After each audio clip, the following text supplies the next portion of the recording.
به دومین قسمت از معرفی خودروهای 1.5 تا 2 میلیاردی بازار خوش اومدید. تو قسمت قبلی ما 3 تا خودرو معرفی کردیم خدمتتون و امروز هم قراره 3 خودروی دیگر رو معرفی کنیم. 3 خودرویی که به شدت پرفروش و البته پرحاشیه هم هستن. تو این قسمت ما این 3 خودرو رو معرفی می‌کنیم، مزایا معایبش هم بهتون میگیم و شما رو دعوت می‌کنم به اینکه ویدیو من رو لایک کنید، کانال من رو سابسکرایب کنید و بریم سراغ اصل ویدیو. اولین محصولی که امروز میخوایم معرفی کنیم یکی از پرحاشیه ترین محصولات مدل آن خودرو در چند سال اخیر بوده. X55 پرو که ظاهر مناسبی داره، پیشرانه و گیربکس خوبی داره، عملکرد کلیش مناسب، آپشن های خوبی داره، اما اکسلش در میره و این مورد رو بارها دیدیم، هم به صورت ویدیو هم به صورت عکس توی شبکه‌های اجتماعی منتشر شده و دیدیم که این ماشین مشکل اکسل داشته و ظاهراً نسخه جدید برطرف شده. اما این خودرو یک موتور 1.5 لیتری 4 سیلندر توربوشارژ داره که میتونه 156 حسب بخار قدرت و 230 نیوتن متر گشتاور رو بهتون ارائه بده از طریق گیربکس CVT و این خودرو وزنش 1440 کیلوگرمه. نکته دیگه که باید بهش اشاره کنیم اینه که این خودرو از سیستم پاشش سوخت مستقیم یا GDI بهره میبره و همین موضوع باعث میشه که راندمان بالایی بهتون بده. در بخش مزایا معایبش باید بگیم که کابین جاداری داره، هم برای سرنشینان جلو هم برای سرنشینان عقب و همینطور فضای بار بسیار خوبی بهتون میده. طراحی ظاهری خودرو کاملا هماهنگه، در نماهای مختلف وقتی نگاه میکنیم به ماشین همه چیز هماهنگه و طراحی خوبی داره.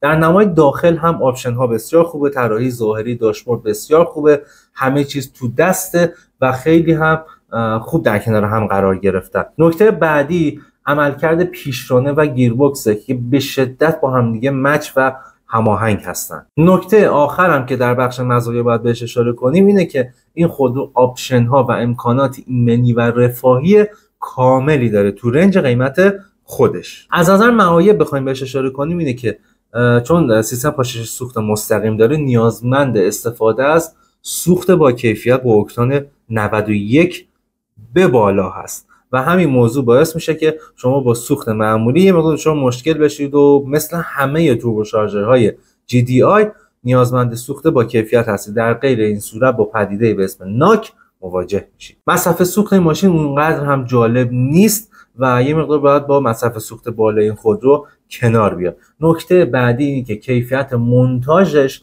چندان چنگی به دل نمیزنه و مخصوصا تو قسمت اکسل که به شدت حاشیه ساز شده بود باید بگیم که یکی از موارد مهمش یک کیفیت اکسلی بود که استفاده شد و دو مونتاژی بود که روی اکسل خودرو انجام شده. خودرو دومی که میخوایم بهتون معرفی کنیم یکی از نمایندگان مهم و البته پرفروش و پرحاشیه کرمان موتوره KMC A5 که یه موتور 1.5 لیتری توربوشارژ داره با سیستم پاشش سوخت چنگانه یا MPI.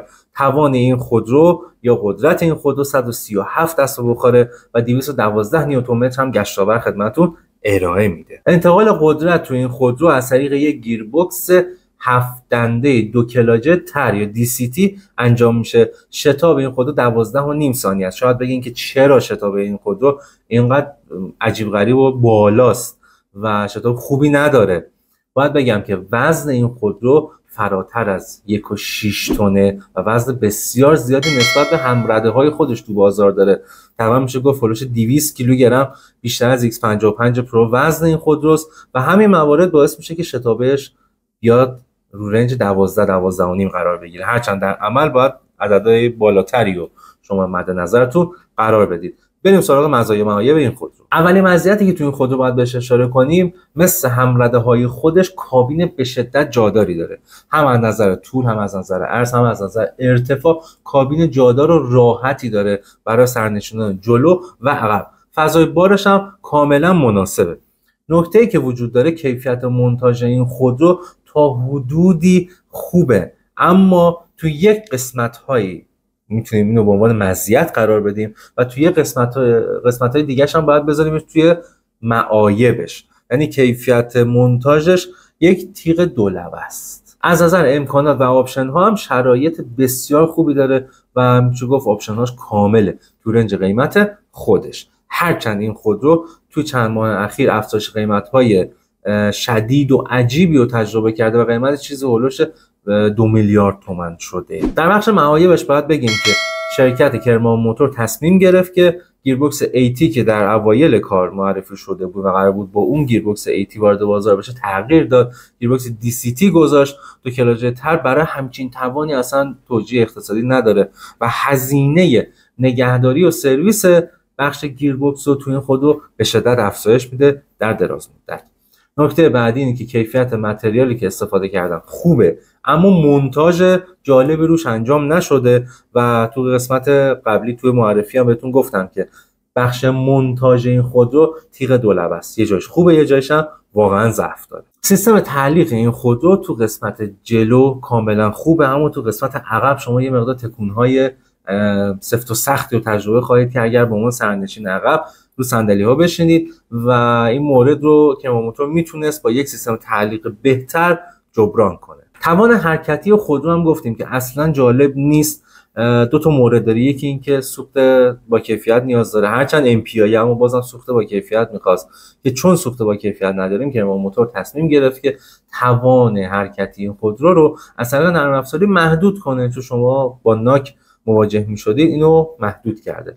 نکته بعدی هم که تو این قسمت تاثیرگذاره وزن خودروه که به شدت روی شتاب خودرو و توان حرکتیش تاثیر منفی گذاشته. و نکته بعدی در خصوص معایب این خودرو اینه که امکاناتش نسبت به رقبای همردش اونقدر هم کامل و جالب نیست و میتونست یه مقدار تو این قسمت کرمان موتور بهتر عمل کنه، از اونجایی که قیمتش با خیلی از همرده‌های خودش برابره، اما رقبا وضعیت بهتری هم از نظر پیشرانه، هم از نظر عملکرد حرکتی و هم آپشن ها دارن. سومین خودرویی که تو این بخش می‌خوایم بهش اشاره کنیم یکی از خودروهای گروه بهمنه که به شدت به نظر من مظلوم واقع شده تو بازار و اونچنان دیده نشده. ریسپکت 2 که یک موتور 1.5 لیتری توربوشارژ داره که 154 اسب بخور قدرت و 230 نیوتن گشت‌آور رو ارائه میده، با استفاده از گیربکس CVT هم این توان گشت‌آور رو به چرخ‌ها منتقل میکنه.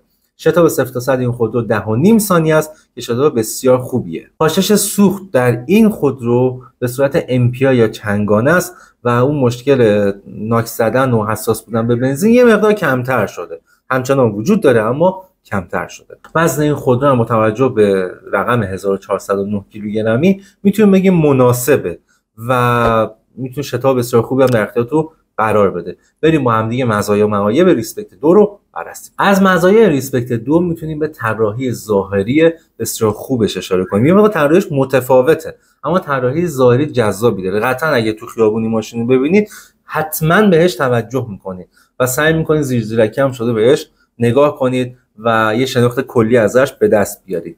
نکته بعدی عملکرد بسیار خوب پیشرانه و گیربکس که به شدت با هم دیگه مچ هستن، هماهنگن و میتونه عملکرد بسیار خوبی هم بهتون ارائه بدن.